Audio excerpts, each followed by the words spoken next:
So my name is Tina Palacios, and I'm the Senior Community Manager for Infinity Ward. Awesome. And what's it been like to see Ghost break the $1 billion game for game sales? It's weird because, you know, when you work at a studio, that's not our focus, right? I mean, our drive is just to make sure people have fun, and it's something we want to play when we get home at night after crunching. So, I mean, it's cool, right? But it's not our end goal for developing this. Like, we're in it for just the sheer pleasure of playing the game. And what have you found most interesting from the fan feedback of the game? Most interesting? So we receive a lot of fan feedback almost every day. The most interesting part is just how, I would say how civil they are in terms of like expressing what they want out of the game, or like tweaks that they want out of the game. You know, with a community like Call of Duty, everyone's extremely passionate, right? Sometimes that comes out in positive or negative ways.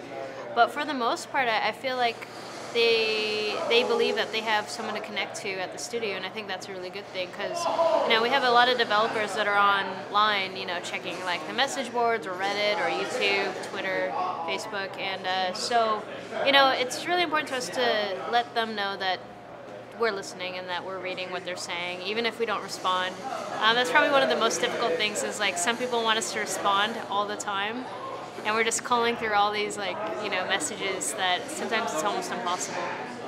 What role do these grudge matches play in launching DLC like Onslaught? I think grudge matches are really fun. I think it's a tradition that we've had in Call of Duty for a little while. And I think it's just all in good, you know, pure entertainment, like a group of people coming together, sort of talking smack, you know, watching two athletes go at it and see who's the best one. I think it's just all in good fun, and just to celebrate that there's new content that's out. And how good are these athletes that come to compete in these Call of Duty events? Well, I do know that Activision reaches out to the good ones, so, you know, if they're fans of the game, then they definitely have a chance at being here. And will Riley have a role in the DLC moving forward? Will Riley have a role in the DLC moving forward? Yeah. I mean, if you earn the ability to use the guard dog, he'll be in every map, multiplayer map that we have available. It's kind of cool too because, you know, when we're testing the games at work, you know, we see the maps go from like bare just buildings and random places to evolve into, you know, the nice artwork and the landscapes and environments that you see once the game's done, and just seeing that evolve over time and using all the kill streaks and stuff, it's so much fun. We have 4 maps that are coming to Onslaught.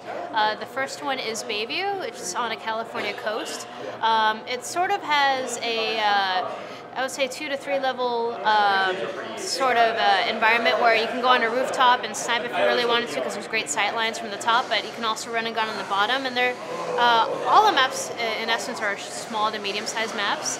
The cool thing about Bayview though is that if you complete a field order, you'll have the ability to use the naval ships that are out at sea to have an aerial strike on the map. And I think that's really cool to watch. The next map that we have is called Fog, which is, I think, going to be an instant fan favorite because it's a small to medium-sized map as well. It has a lot of horror movie elements to it. We wanted to pay homage to some of our favorite horror films at the studio. I'm personally not a horror fan, so it's cool to see like some of the stuff that they point out. The cool thing on Fog is that we have Michael Myers on it, so if you earn the dynamic map event there, you run around with an axe, you hear the Halloween music play, so everyone knows that you're out and you're just like sort of axing away at people. And then we have Ignition, which is a remake of a Modern Warfare 2 map called Scrapyard. We had a lot of fun with it.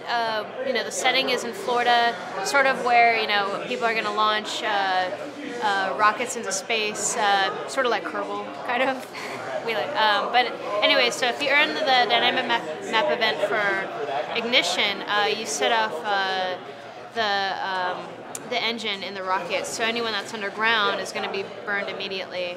And then also the final one is Containment, which takes place in Mexico. It's another small to medium-sized map.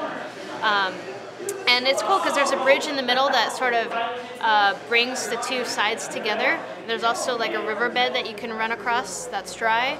And the cool thing for that map is that you can call in an airstrike that's going to blow up a nuke tank in the middle of the bridge. It blows up the bridge and kills everyone